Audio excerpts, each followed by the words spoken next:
Ahoy! Wait, that's my fucking line. Well, it's mine for today because we're going to do a diecast review on Romain Grosjean's 2022 DHL Honda for Andretti Autosport. So we'll get the car out of the way here for a second, show you the box. The box is, standard. If you want to read what he said, there you go. So now let's slide the car in here. He is actually almost as old as the Chernobyl disaster. Almost. Like, he was 10 days old.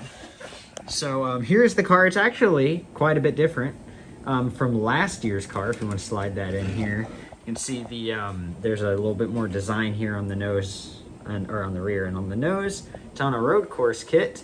And we got these little lines right here on the aero screen on the front wing and right here on the rear wing. And the yellow is different. It doesn't look like the camera is picking that up, but I can promise you in person, the camera. It's a lot more of a gold color. Yeah, a lot closer to actual DHL yellow. So, anyway, on the nose here on the main plane we have DHL, and then on the elements we have Drive Pink.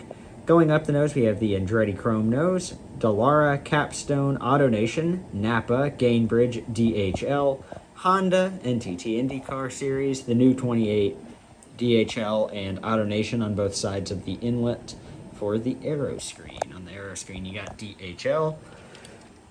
Nothing on the end fence of the front wing. Down on the nose you got Hobson, Sharp, and Rough Rider. That's fantastic. Sounds like a condom brand. Exactly. It might be. Could it be? It could be. It could very well be. This involves some research. We got Mind Maze. And the sponsors that didn't pay enough money to be anywhere more important. Interstate something and Dickinson something. Oh, Dickinson's Fleet Care, I think. Okay, and then whatever the other one was. Siemens on the nose. Siemens. On the side pod we got DHL. Then down there you got all the usual secondary sponsors. Yeah.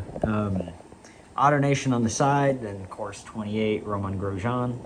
And the Hinchcliffe font from the previous couple of years. Yeah, it's weird. They went to the font that the Steinbrenner Racing side of Andretti uses for all the cars. It's a very weird move, but sure thing. Powered by Honda. Then on the flick here we have the top DHL. Oh. Yeah, there we go. DHL, AutoNation, and Mind Maze. On the side, really small, hard to see. Actually, you can kind of read it. You got Check It for Andretti, AutoNation, Drive Pink, Stratasys, P1 Award, NTT, and Firestone. Remember, get a doctor to show his finger up your butthole. Do it for John. Exactly. It's do it for yourself too. You got HPD on the fin. On the rear wing, we have Mind Maze, HPD, and 28. And then up top, we have DHL and DHL. Rear wing sponsor is there, as it should be. It says DHL. Hold on a second. They actually added a little. So they got a flat black main underwing. Oh. As well as flat black on the side fences. Then with the DHL kind of sponsor cut out there. Yeah. So that's a little bit different. Not bad. This side, as always, same as actually not as always, because we have some diecast coming out eventually soon that will not be the same on both sides. But same as the other side on this one, and I think that's it for this car. So solid. Nice to see the changes made to the DHL car. Nice to see road course DHL car. As usual, this one's number 89, and I want to point out again that the IR18 molding is a 2017 copyright. So this one here. This one took a couple to pick out of because we're starting to see the green light quality control issues again. Mainly the separation in between the tub of the car and then also kind of where the engine cover and aero screen complex meet, and then also down here in the suspension area where everything kind of joins together. This one here, obviously since it's going to my collection, it's not just a review model. Obviously you want it to be a little bit better. There we go. Also, one thing I just kind of noticed is the second DHL logo is a little bit off red. That is a different color, isn't it? Yeah, versus this one here. Like, it's nice where you have two side by side where you can point that shit out. So thank you, Greenlight. So the rims, just standard black, standard Firestones, nothing special about them really that much. Actually, something I noticed earlier, the headrest is painted red, but it has nothing on it, in contrast to Ryan Hunter-Ready, that did have something on his last year. Just something I noted that is kind of a negative point in my book for the Romain. Well, it depends if he has it, though. It's a good point. I honestly didn't know that this car was different with the spiky things, because I only saw this car run once, and I hardly watched that race. So here's the thing with this car.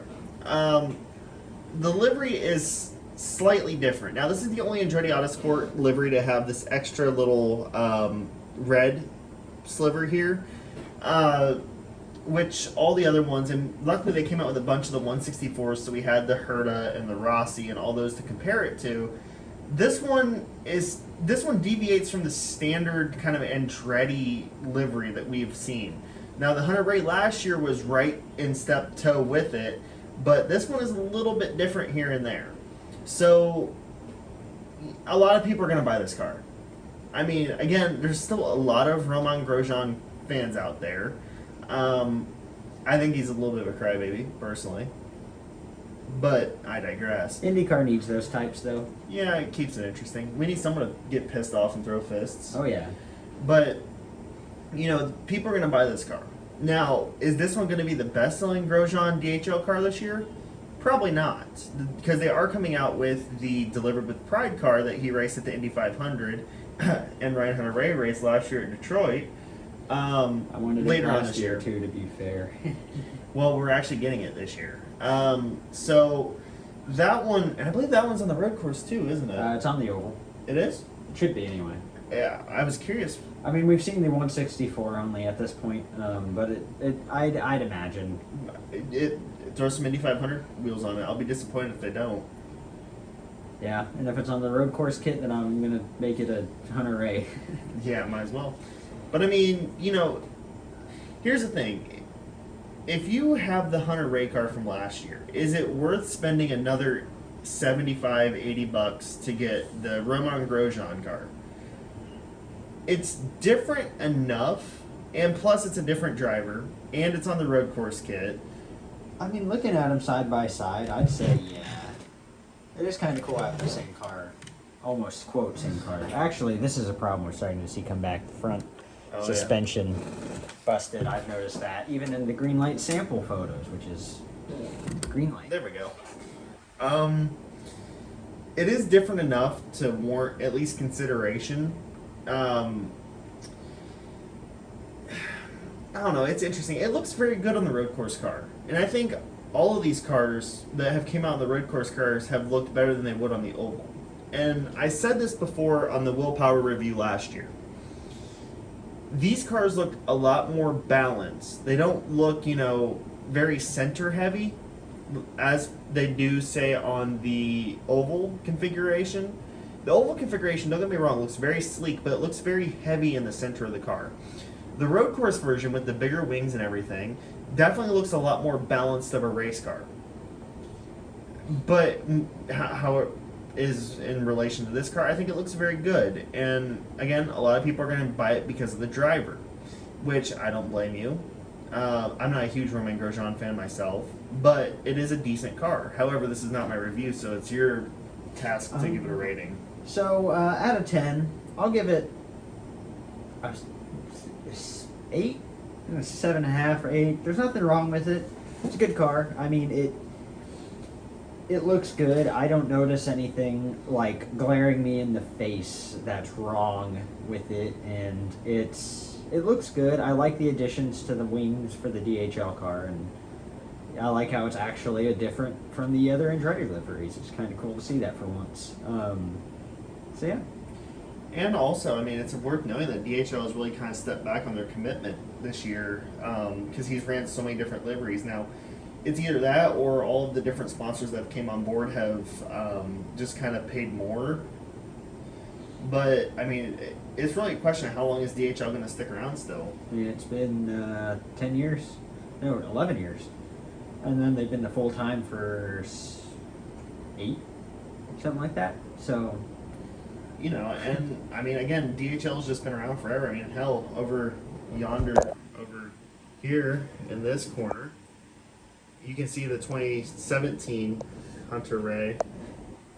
So I mean, you know, it's been a car that's been around forever. It's definitely an iconic color combo, livery overall. I can't really say livery because it's really changed through the years, depending on what era of Andretti we're talking about. But you see the yellow and red, you know it's an Andretti car. Right. So I don't know, the new Red Baron. Yep, pretty much. So since I didn't get to say it, ahoy, and yeah, that's it for the review. Yep, that's it. We'll see you in the next one. Peace out.